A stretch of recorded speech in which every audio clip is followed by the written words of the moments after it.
They didn't just steal my land. They built a city on top of my life and dared me to stop them. I stood on the edge of my own property line. It's heart-pounding as a stranger in a suit handed me an eviction notice with my name spelled wrong. Him? The ground where I'd planned to build my dream home was already gone buried under a grid of fresh concrete. Neon flags and the skeletons of 99 houses rising like tombstones. My name was still on the deed. My taxes were paid. But the only thing that mattered now was a piece of paper from an HOA I'd never heard of, declaring my future null and void. No warning, no phone call, no negotiation. Just bulldozers, lawyers, and a swarm of realtors selling my land to families who had no idea they were moving into a stolen neighborhood. It was erased in a single afternoon. My history, my plans, my rights swiped out by people who thought I'd never fight back. If you think your property is safe, let me show you how fast it can all disappear. Because this is the story of how I lost everything until I decided to burn their whole scheme to the ground. The first time I saw the survey flags, I thought it was a mistake.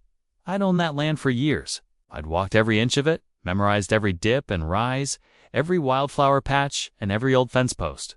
I'd spent weekends clearing brush, planting trees, and dreaming about the house I'd build one day. It was my escape from the world, my investment, my legacy. I never imagined it could be taken from me with a single signature. But that's exactly what happened. It started with a line of orange flags, then a rumble of engines, then a parade of trucks and men in hard hats. I tried to wave them down, to ask what they were doing, but they just pointed me toward a trailer parked under the old sycamore.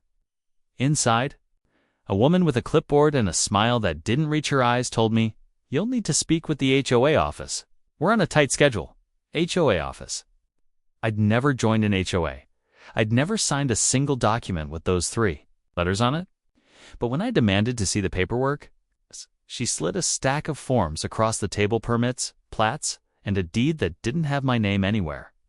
Instead, it listed Willow Ridge Homeowners Association, Inc. as the owner of my land. I left that trailer in a daze, my hands shaking, called the county recorder's office, thinking there had to be some mistake. After an hour on hold, a bored-sounding clerk told me, according to our records, that parcel was transferred to Willow Ridge HOA last year. I nearly dropped the phone. Transferred? By who? I asked. It's just repeated. It's all in the public record, sir. If you have a dispute, you'll need to take it up with the HOA's legal counsel. I drove home in silence, my mind racing. I tore through every file. I had deeds, tax bills, emails, even the original sales contract. Everything was in order. My name, my address, my property. But the next morning when I returned, the construction had already started. Foundations were being poured, lumber was stacked in neat piles, and workers were everywhere. It was like watching a nightmare unfold in broad daylight. I tried to talk to the foreman, but he just shrugged. "You've got permits, buddy. If you've got a problem, take it up with the county." The county told me to talk to the HOA. HOA told me to talk to their lawyer. The lawyer told me to get my own lawyer. Now, the whole time, the houses kept going up one after another, like dominoes falling on my dreams. I wish I could say I handled it calmly, but the truth is, I was furious. I was scared. I was lost.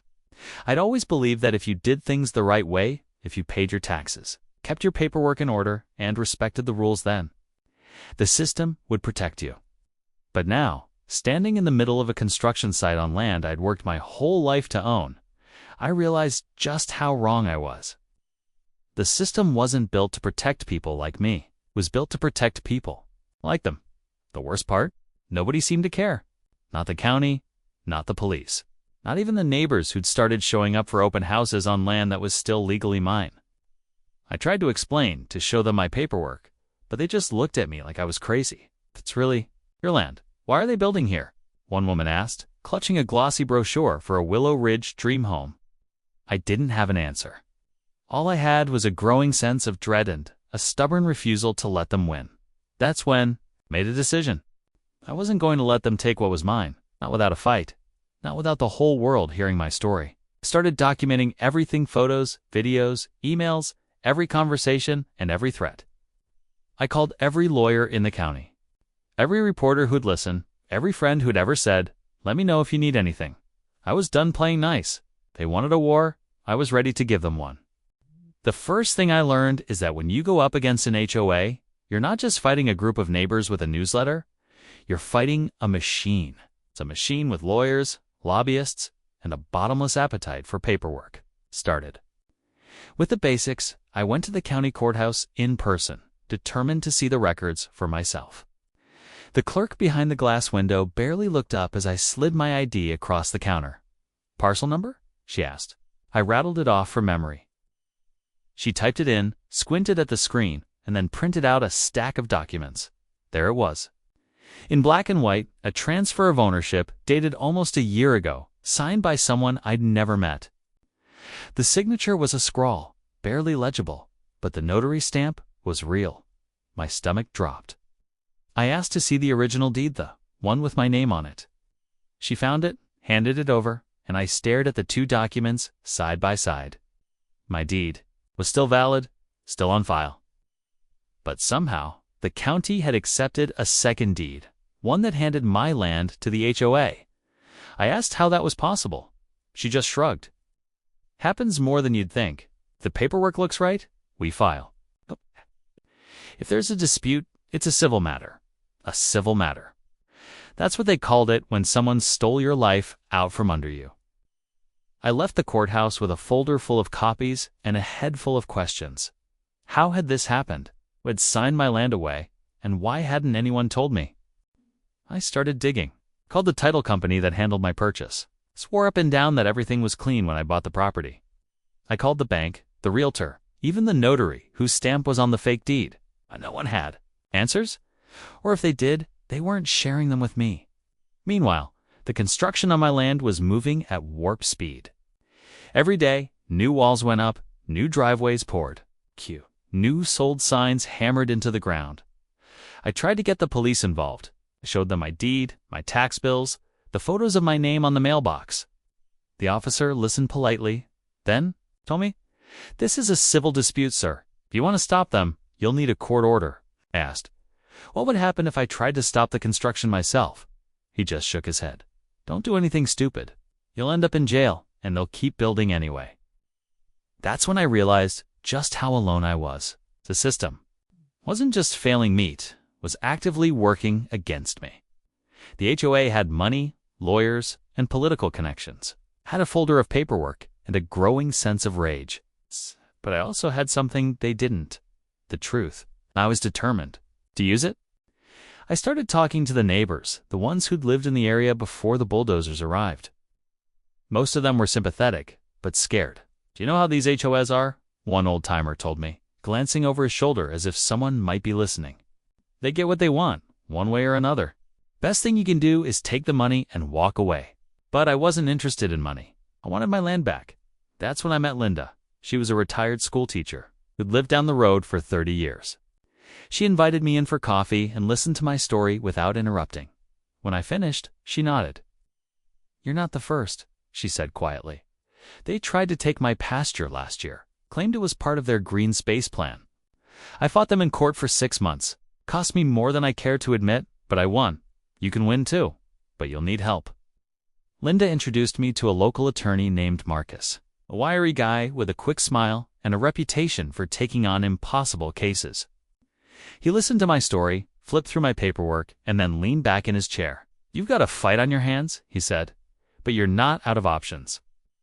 First thing we do is file a lis pendens. That'll put a legal cloud over the property and make it harder for them to sell any more lots. Next, we dig into the HOA's paperwork. They forged your signature? That's criminal. The county messed up? We can sue them too." For the first time in weeks, I felt a flicker of hope. Marcus moved fast. Within days, he'd filed the paperwork and started sending letters to the HOA, the county, and every contractor working on the site. The response was immediate and vicious. The HOA's lawyer sent me a cease and desist letter, accusing me of harassment and threatening to sue me for interfering with lawful development. The county sent inspectors to my house looking for code violations. Someone slashed my tires. In the middle of the night, I didn't back down. Instead, I went public, posted my story, online photos, documents, everything. I reached out to local news stations, radio shows, anyone who'd listen. At first, nobody cared. But then, something changed. Maybe it was the sheer audacity of what the HOA had done, or maybe people were just tired of seeing the little guy get steamrolled. My story started to spread. Neighbors I'd never met stopped me at the grocery store to offer support. A local reporter called, asking for an interview. Suddenly, I wasn't alone anymore. But the HOA wasn't about to give up. They doubled down, hiring private security to patrol the site, filing restraining orders to keep me away, and flooding the county with paperwork designed to bury me in legal fees. They even started a smear campaign, telling anyone who'd listen that I was unstable, dangerous, and trying to sabotage the community. It was war, and they were playing dirty. But I was ready. I'd spent my whole life working for everything I had. I wasn't about to let a group of strangers erase me with a signature and a smile. They wanted a fight. I was going to give them one they'd never forget. The deeper I dug, the uglier it got. Marcus and I started combing through every public record, every permit, every meeting minute from the county and the HOA. What we found was a paper trail of backroom deals, rubber-stamped approvals, and signatures that didn't match. The HOA president, a man named Richard Calloway, had a reputation for getting what he wanted. He'd been behind 3 other developments in the county, each one leaving a trail of lawsuits and angry former landowners. At this time, he'd gone too far. He'd forged my name on a transfer document, and the notary who'd stamped it. She'd notarized over 100 documents for Calloway's projects in the last year alone. Marcus filed a criminal complaint with the sheriff's office, attaching copies of my real signature and the forgery. We sent a demand letter to the county, threatening to sue for negligence if they didn't freeze all construction immediately. The county's response was classic bureaucratic dodge. We are reviewing the matter. Meanwhile, the houses kept going up. Every day, another slab poured, another frame raised. Another family signed up for a home that wasn't really theirs. I started to feel like I was living in a parallel universe. Okay, on one side, my life was unraveling, my land, my peace, my future, all being erased in real time. On the other, the HOA was throwing block parties, selling homes, posting glossy photos on social media of happy new residents moving into their dream neighborhood. The contrast was surreal. I'd drive past my own property and see kids playing in yards that used to be my wildflower fields. Parents grilling on patios where I'd once watched deer at sunset. It was like watching someone else live the life I'd planned for myself. But the more they tried to erase me, the more determined I became. Kai started showing up at county meetings, standing up during public comment to tell my story. The commissioners looked uncomfortable, shuffling papers and avoiding eye contact. But as the weeks went by and more people started showing up to support me, they couldn't ignore it anymore. Local news picked up the story, and suddenly, the county was under pressure to explain how a man could lose his land without ever selling it. The HOA responded with more threats. Their lawyers sent Marcus a letter demanding we cease all defamatory statements and threatening a lawsuit for damages. They claimed I was inciting unrest and jeopardizing the safety of the community. But Marcus just laughed. They're scared, he said. They know if this goes to court, they're finished. Still, the legal process was slow. The county dragged its feet, the sheriff's office investigated but made no arrests, and the HOA kept building. I started to wonder if I'd ever get justice. Every day, I felt the weight of it pressing down on me, the sense of helplessness, the anger, the fear that maybe they really could just take everything and get away with it. But then, something unexpected happened. One evening, as I was leaving a county meeting, a woman approached me in the parking lot. She introduced herself as Maria Santos, a paralegal who'd grown up in the area. She told me her family had lost land to an HOA years ago, and she'd been following my story. You're not alone, she said. There are more of us than you think. People are scared, but they're watching. If you keep fighting, you'll inspire others to stand up too. That conversation lit a fire in me. I realized this wasn't just about my land anymore. It was about every person who'd ever been steamrolled by a system that cared more about money and power than about people. I started organizing. I set up a website, started a petition, and held a community meeting at the local library. Dozens of people showed up, some with their own horror stories, some just wanting to help. We formed a coalition, pooling resources, sharing information. Suddenly, I wasn't just fighting for myself, I was fighting for all of us. The pressure started to work. County commissioners called a special meeting to address concerns about property transfers and HOA practices. The local paper ran an expose on Callaway's history of shady deals. The sheriff's office, feeling the heat, finally assigned a detective to my case. In the HOA, they started to sweat. Their lawyer called Marcus, offering a settlement money, a gag order, and a promise to make this all go away. I didn't even have to think about it. I told Marcus, I don't want their money. I want my land. I want everyone to know what they did. That's when the real war began. The HOA ramped up their smear campaign, spreading rumors that I was unstable, dangerous, even violent. They posted flyers around the neighborhood warning residents to avoid contact with the disgruntled former owner. They called the police on me for trespassing on my own property. One night, I came home to find my mailbox smashed and a threatening note taped to my door. But I refused to back down. Instead, I doubled down. I started live streaming from the edge of my property, showing the world what was happening in real time. I interviewed other victims, shared updates on the legal battle, and called out the county officials by name. The response was overwhelming. People from all over the country reached out, some with advice, some with donations, some just to say, don't give up. The tide was turning. The county, under mounting public pressure, finally issued a stop work order on the development. The sheriff's office executed a search warrant at the HOA's office, seizing boxes of documents. The local news ran a primetime special on the Great Willow Ridge land grab. And for the first time since this nightmare began, I felt like maybe justice was possible. But the fight was far from over. The HOA wasn't going down without a fight, and neither was I. The next phase would be the courtroom, a place where truth and lies would finally collide, and where I'd have to prove, once and for all, that you can't just erase a person with a piece of paper. The day of the first court hearing felt like stepping into a different world.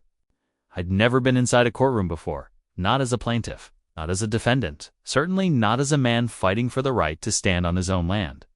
The courthouse was packed. Reporters with cameras waited outside, neighbors and strangers filled the benches, and the HOA's legal team sat in a row, all sharp suits and cold stares. I walked in with Marcus, my coalition behind me, and tried to ignore the knot in my stomach. The judge, a no-nonsense woman with a reputation for fairness, called the case. The HOA's lawyer went first, painting me as a troublemaker, a disgruntled former owner who was harassing a peaceful community. He waved around their stack of documents, all stamped and notarized, and insisted everything was above board. This is a simple case of a man who regrets selling his land, he said, and now wants to disrupt the lives of 19 families. Then it was our turn. Marcus stood up, calm and steady, and laid out the facts. He showed the judge the original deed with my name, the forged transfer, the notary's suspicious record. He explained how the county had filed both deeds without verifying the signatures, how the HOA had started construction before the ink was even dry, and how I'd been locked out of my own property with no warning, no compensation, and no recourse. He didn't need theatrics. The truth was enough. I'll never forget the moment the judge looked over her glasses and asked the HOA's lawyer, "Can you explain why your client's deed was filed after Mr. Carter's, and why the signatures don't match?" The lawyer, I stammered, tried to deflect, but the damage was done. The judge ordered a temporary injunction, no more construction, no more sales, no more harassment, till the matter was resolved. It was a small victory, but it felt like a tidal wave. For the first time, the HOA was on the defensive. Their sales office closed, the construction crews packed up, and now selling signs came down. It's a neighborhood that had sprung up overnight. Suddenly felt like a ghost town, half-built and abandoned, a monument to greed and arrogance. But the fight was far from over. The HOA's legal team filed motion after motion, trying to delay, distract, and drain my resources. They appealed the injunction, filed counterclaims, and tried to shift blame onto the county, the notary, even me. Every week brought a new hearing, a new stack of paperwork, a new round of threats. But I wasn't alone anymore. The coalition I'd built kept growing: neighbors, activists, even a few brave county employees who started leaking documents that showed just how deep the corruption ran. One night, I got a call from Maria Santos, the paralegal who'd first encouraged me to fight. She sounded excited.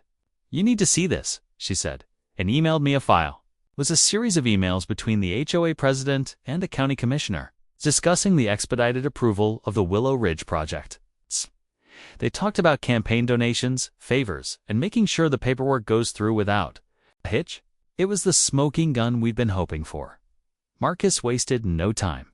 He filed a motion to subpoena the commissioner and the HOA president, attaching the emails as evidence.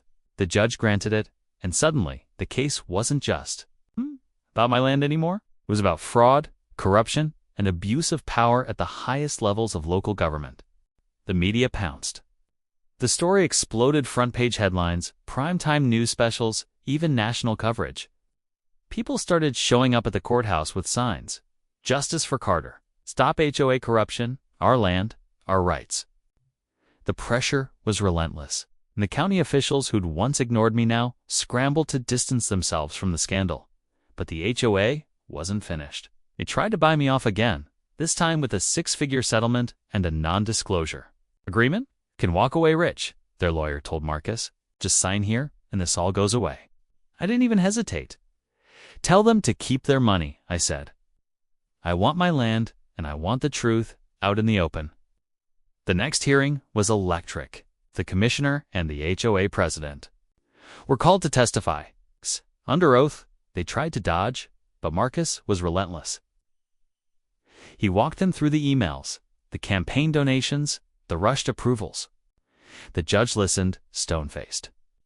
As the truth came out, the Willow Ridge project had been pushed through with forged documents, backroom deals, and a total disregard for the law. When the judge finally spoke, her words echoed in the silent courtroom. "This court finds that the transfer of Mr. Carter's property was fraudulent, that the actions of the Willow Ridge HOA and certain county officials were illegal, that immediate steps must be taken to restore Mr. Carter's rights."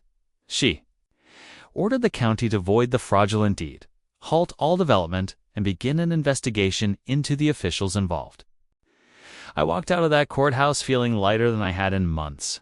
Now the fight wasn't over. There would be appeals, more hearings, more dirty tricks, but for the first time, I felt like I had a chance. The community rallied around me, and the coalition grew stronger.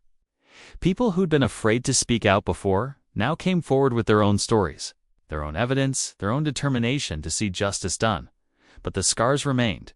My land was a patchwork of half-built houses, torn-up earth, and broken dreams.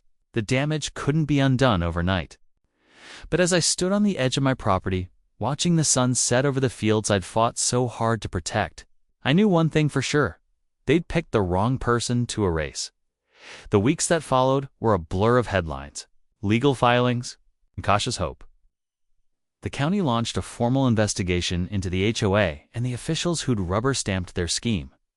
The notary who'd signed off on the forged deed was arrested and charged with fraud. So the commissioner who'd traded favors for campaign cash resigned in disgrace. The Willow Ridge HOAS president, Richard Calloway, tried to disappear. But the media tracked him down, and his face was plastered across every news channel in the state. For the first time, the people who'd tried to erase me were the ones running scared. But the real work was just beginning. The judge's order had stopped the construction, but my land was still a mess: half-finished houses, piles of debris, and a landscape scarred by months of bulldozers and concrete trucks. The county sent crews to clear out the worst of it, but the damage was everywhere. I walked the property every day, making notes, taking photos, and trying to figure out how to put things right. It was overwhelming, but it was also a reminder: this land was mine again. Every broken fence, every muddy tire track, every shattered dream was proof that I'd survived. They hadn't beaten me. The coalition didn't dissolve after the court victory. If anything, it grew stronger. People from all over the county, some who'd never met me, some who'd fought their own battles with HOAs and crooked officials, came together to help. We organized cleanup days, hauling away trash, and salvaging what we could. Neighbors brought food, tools, and even their kids, turning the work into something almost like a celebration. For the first time in months, there was laughter on my land again. But the fight had changed me. I couldn't just go back to the way things were before. I'd seen how easily the system could be twisted. How quickly a person could be erased if they didn't have the resources or the will to fight back. I started speaking out at town halls, on the news, even at the state capitol. Told my story to anyone who would listen, warning them that what happened to me could happen to anyone. The response was overwhelming. People shared their own stories, some even worse than mine. Together, we started pushing for change. We lobbied for new laws to protect property owners from fraudulent transfers and HOA overreach. We demanded transparency from county officials and accountability for those who abused their power. It wasn't easy. There were plenty of people who wanted to keep things just the way they were, but we kept pushing. And slowly, things started to change. The county adopted new procedures for verifying property transfers. The state legislature introduced a bill to crack down on HOA abuses. The people who'd once been afraid to speak out now had a voice. As for me, I rebuilt. It wasn't easy, and it wasn't quick. Some of the damage could never be undone. But with the help of my friends, my neighbors, and the coalition we'd built, I started to put my land back together. I planted new trees where the bulldozers had torn up the old ones. I repaired fences, reseeded fields, and watched as the wildflowers slowly returned. Every day was a reminder of what I'd lost and what I'd managed to save. The half-built houses were a different story. Some were torn down, the materials salvaged or sold. Others were left as skeletons, a warning to anyone who thought they could take what wasn't theirs. The county offered to buy the land for a fair price, but I turned them down. I hadn't fought this hard just to walk away. This land was more than an investment. It was my home, my history, my future. The people who'd bought into the Willow Ridge dream weren't all villains. Some were just families looking for a place to live, caught in the crossfire of a battle they never saw coming. I met with them, explained what had happened, and tried to help them find new homes. Some were angry, some were heartbroken, but most understood. They'd been lied to, just like I had. In the end, we were all victims of the same machine.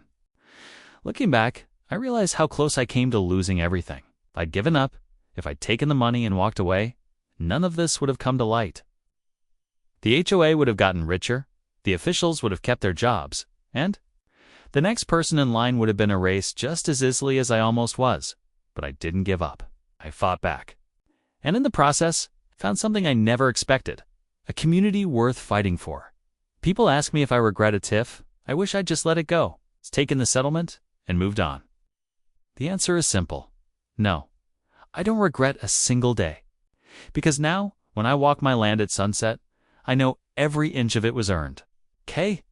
Every blade of grass, every tree, every stone is a testament to the fight it took to keep it. And I know that as long as I'm here, nobody will ever erase me again. If you're watching this and you think it can't happen to you, think again. The system isn't built to protect you. It's built to protect itself. But that doesn't mean you're powerless. Document everything. Build alliances. Speak out even when it's hard. Never, ever let them convince you that you don't matter. Because you do. Your story matters. Your land matters. And sometimes the only way to win is to refuse to disappear. So, that's my story. I went from being erased to being impossible. To ignore, they tried to bury me under paperwork, under concrete, under 99 houses, but I refused to disappear. I fought for my land, for my name, and for everyone who's ever been told to just move on when the system gets it wrong. If you take anything from this, let it be this. You are not powerless. You are not invisible. And you are never alone, no matter how much they want you to believe it. Stand up, speak out. Document everything. Build your own coalition, even if it starts with just one neighbor, one friend, one voice. Because when you fight for what's right, you don't just protect your own future, you protect your whole community. If you've ever faced an HOA nightmare, a crooked official, or a system that tried to steamroll you, drop your story in the comments. I read every single one, and I promise you, your voice matters here. Hit subscribe if you want more real stories about fighting back and winning. because this channel is for everyone who refuses to be erased. Remember, they can steal your land, your peace, even your name on a piece of paper, but they can never steal your resolve. And as long as you keep fighting, you're never truly defeated. Thanks for watching. I'll see you on the next battle line.